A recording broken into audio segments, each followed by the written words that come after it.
Z predošlého videa už vieš, ako si nájsť na platforme mentora alebo mentorku a ako im napísať správu a odštartovať spoluprácu. Teraz ti ukážem, ako z platformy vyťažiť maximum. Kde všetko nájdeš, ako si plánuješ stretnutia, ako si nastavíš ciele a sleduješ svoj pokrok, aby si mal celý mentoring prehľadne na jednom mieste. Tak poďme na to. Je dôležité poznamenať, že aby som mohol správovať vlastné mentoringy, musím byť na platforme prihlásený. Prihlásim sa. A kde nájdem svoje mentoringy? Ty nájdem v admin rozhrania vlastného účtu, kde klikám na môj mentoring. Tu dostávam prehľad o všetkých mojich mentoringoch z pozície mentora aj z pozície menteeho. Z tohto miesta môžem vykonať rôzne akcie, napríklad nájsť si ďalšieho mentora a osloviť ho, alebo otvoriť správy, kde si píšem už s mentormi, respektíve správovať žiadosti súvisiace s mentoringom.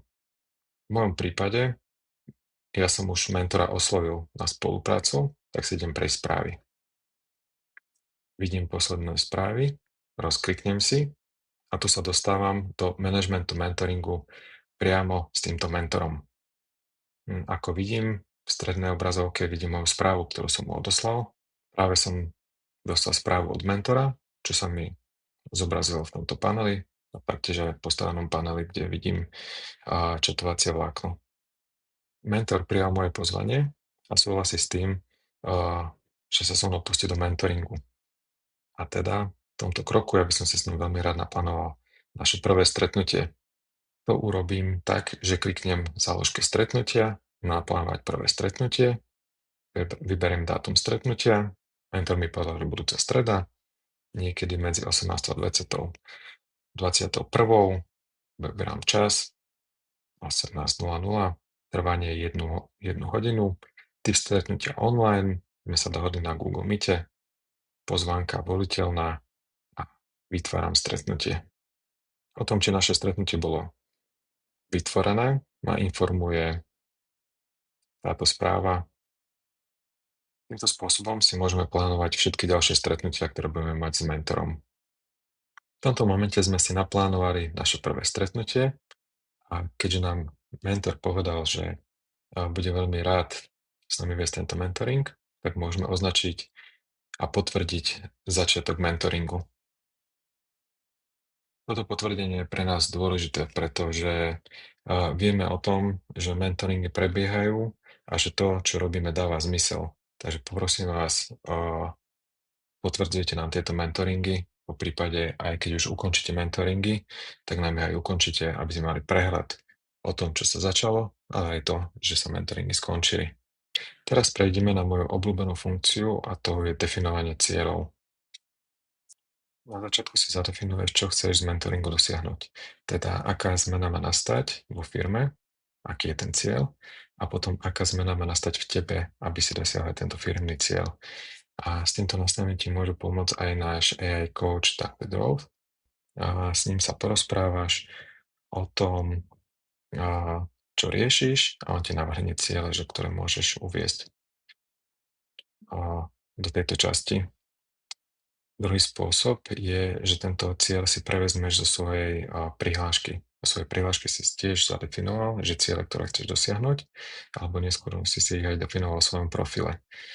Takže keď klikneš na tlačidlo, že prevziať do cieľa, tak sa ti automaticky prevezmú ako cieľ. A v tejto časti potrebujeme mať tieto ciele napísané stručne, aby sme ich mali stále na očiach. Takže ja som si zadefinoval, aká má nastať zmena vo firme a zmena vo mne.